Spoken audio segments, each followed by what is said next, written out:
Tere! Minu nimi on Andre ja minu grupikaaslased Lisette, Arabella, Angeelika räägime, kuidas alustada oma ettevõtet, milliseid olulisi samme sellega kaasnevad, kuidas valida endale sobiv ettevõtlusvorm ja mis üldsegi mõjutab alustavat ettevõtjat. Ettevõtte loomine. Ettevõtte loomine tähendab seda, et inimene registreerib endale juriidilise üksuse, millega tal on õigus majandustegevust alustada. Eestis on see protsess väga lihtsaks tehtud. Kogu asi käib läbi e-äriregistri ja seda saab teha vaid mõne minutiga. Ettevõtte asutamiseks on vaja sobivat ärinime, põhikirja, tegevusala ja ettevõtlusvormi, näiteks osaühing. Nüüd ma räägin lähemalt põhilistest ettevõtlusvormidest, mis Eestis kasutusel on. Kõige lihtsam variant FIE ehk füüsilisest isikust ettevõtja. Seda on väga kerge alustada, aga miinuseks on see, et see on täielikult ainuisikuline. Kõige populaarsemaks ettevõtlusvormiks on osaühing. Põhjus lihtne. Vastutus on piiratud ning alustada saab juba 1-eurose osakapitaliga. Järgmiseks aktsiaselts. See sobib pigem suurtematele ettevõtetele, sest vajalik vähemalt 25 000 eurot aktsiakapitali. Lisaks on olemas ka täisühing ja usaldusühing. Need sobivad siis, kui ettevõte tegeleb koos partneriga näiteks ühise projekti vormis. Ja samuti on võimalik luua tulundusühistu, mis on mõeldud pigem kogukonna või ühise huvi teenimiseks. Aga kuidas siis ettevõtet registreerida? Eestis on see tegelikult väga lihtne. Kõige esimene samm on valida omale ärinimi. See peab eristuma kõigist juba olemasolevatest ettevõtetest, mis on juba loodud. Samuti peab nimi vastama seaduses olevatele nõuetele. Näiteks ei tohi kasutada eksitavaid või juba võetud nimesid. Kui nimi on paigas, saab edasi liikuda e-äriregistrisse. Seal käib kogu protsess digitaalselt ja võtab enamasti ainult mõned minutid. Registreerimiseks on vajalik ära täita põhikiri, märkides ettevõtte tegevusala ja sisestada vajalikud andmed. Osakapitali osas on valik lihtne. Osaühingu saab asutada alates 1 eurost. Aga kuidas siis ettevõtet registreerida? Eestis on see tegelikult väga lihtne. Kõige esimene samm on valida omale ärinimi. See peab eristuma kõigist juba olemasolevatest ettevõtetest, mis on juba loodud. Samuti peab nimi vastama seaduses olevatele nõuetele. Näiteks ei tohi kasutada eksitavaid või juba võetud nimesid. Kui nimi on paigas, saab edasi liikuda e-äriregistrisse. Seal käib kogu protsess digitaalselt ja võtab enamasti ainult mõned minutid. Registreerimiseks on vajalik ära täita põhikiri, märkides ettevõtte tegevusala ja sisestada vajalikud andmed. Osakapitali osas on valik lihtne. Osaühingu saab asutada alates 1 eurost, aktsiaselts vähemalt 25 000 eurot aktsiakapitali. Hetkest, kui registripidaja kinnitab kanda, loetaksegi ettevõtte ametlikult looduks. See tähendab, et alates sellest hetkest saab alustada majandustegevust, avada pangakonto, sõlmida lepinguid ja võtta tööle inimesi.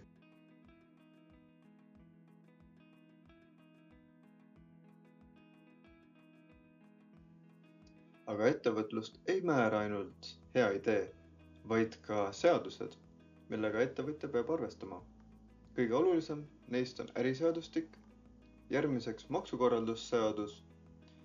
Seejärel, kui ettevõtjas on töötajad, siis tuleb järgida töölepingu seadust ja tarbijakaitseseadus, mis aitab hoida klientide õiguseid ja tagab ausa kauplemise põhimõtteid.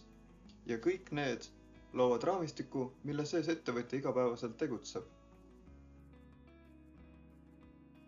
Tere! Mina olen Angeelika ja tutvustan sulle, milline võiks olla teadlik ettevõtja. Ettevõtlusega alustamine on tänapäeval lihtne, kuid siiski jääb paljudele see ainult idee tasandile. Aga miks? Vastuseid otsisin erinevatest ajaleheartiklitest. Näiteks Hypothek Line kirjutab Postimehe portaalis 5 põhilisest hirmust, milleks on vanuseline takistus, asukoht, vähesed teadmised, äriidee unikaalsus, finantsilised võimalused. Tegelikult on vaja igas vanuses ettevõtjaid. Noored on ehk lennukamate ideedega, kui aga vanem generatsioon jagab kasulikke elukogemust.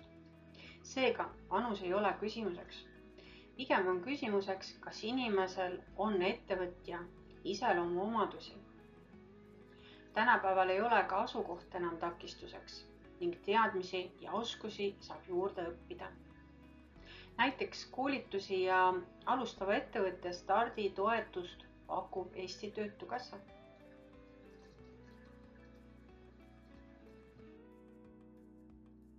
Oma ettevõttega alustamist vaagitakse liiga pikalt.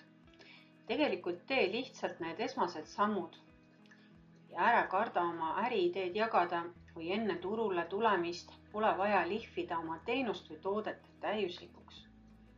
Sest kui oled valmis, võid hoopis avastada, et pakutavale tootele või teenusele polegi turul ostjaid.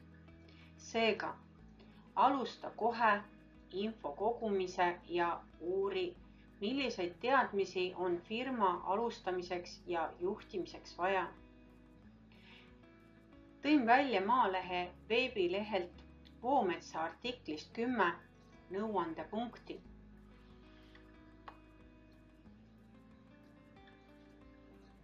Ja kui need teemad pakuvad sulle huvi, siis soovitan sul soojat artiklit lugeda, aga kõige põhilisem on, et sa lihtsalt alustad.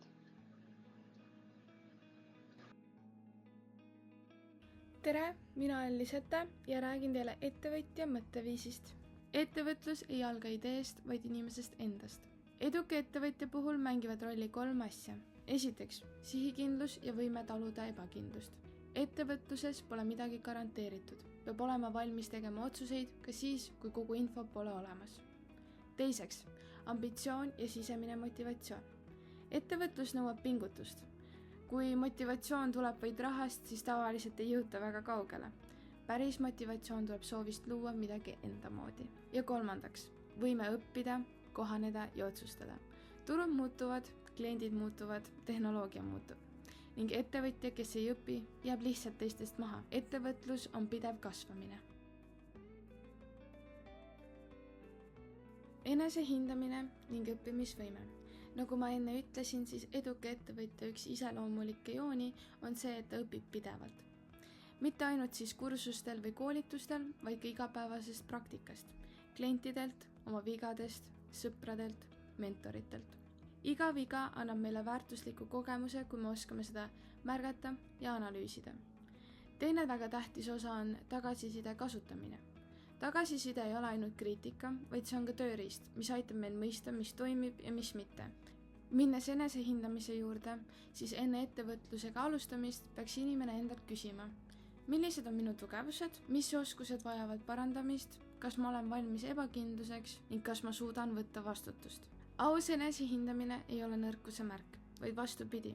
See on tugevus, mis aitab meil teha paremaid otsuseid ja vältida olukordi, kus ettevõtja põleb läbi või kaotab motivatsiooni.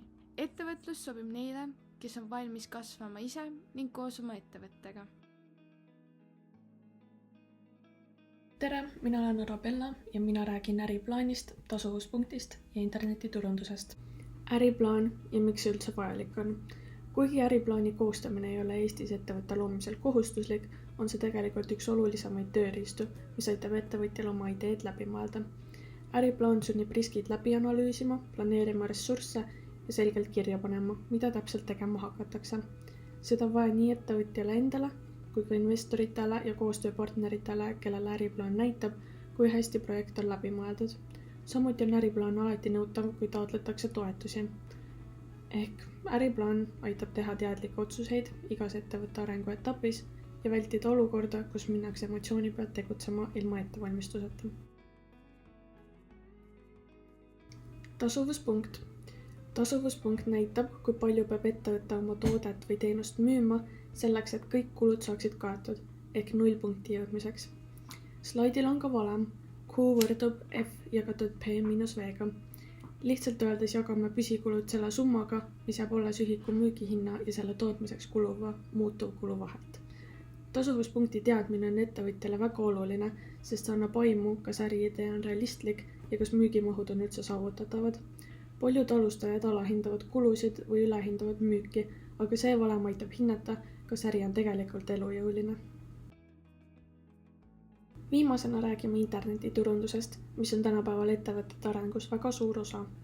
Internetiturundus aitab ettevõttel jõuda klientideni kiiremini ja laiemalt, sest veebikeskkond ei ole piiratud füüsilise asukohaga. Selle abil saab luua ka usaldust, näiteks läbi professionaalse kodulehe, klientide arvustuste või kasuliku sisu jagamise ning eristuda konkurentidest. Suur eelis on ka see, et teie poed ja kodulehed on avatud 24/7, mis tähendab, et müük võib toimuda ka siis, kui ettevõtjad ise kohal ei ole. Internetiturundusel on mitmeid selgeid plusse, see on soodsam kui traditsiooniline reklaam, see võimaldab täpselt jälgida kliendi käitumist statistika kaudu ja annab võimaluse suunata reklaami just konkreetsele sihtgrupile, kellele toode tegelikult mõeldud on.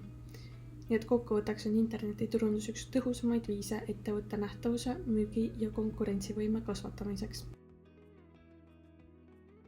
Edukas ettevõtlus sünnib õigest mõtteviisist, teadlikust ettevalmistusest ja oskusest kasutada nii finants- kui ka digivõimalusi. Iga suur ettevõte alustas väiksest sammust ja oluline on lihtsalt alustada. Aitäh kuulamast!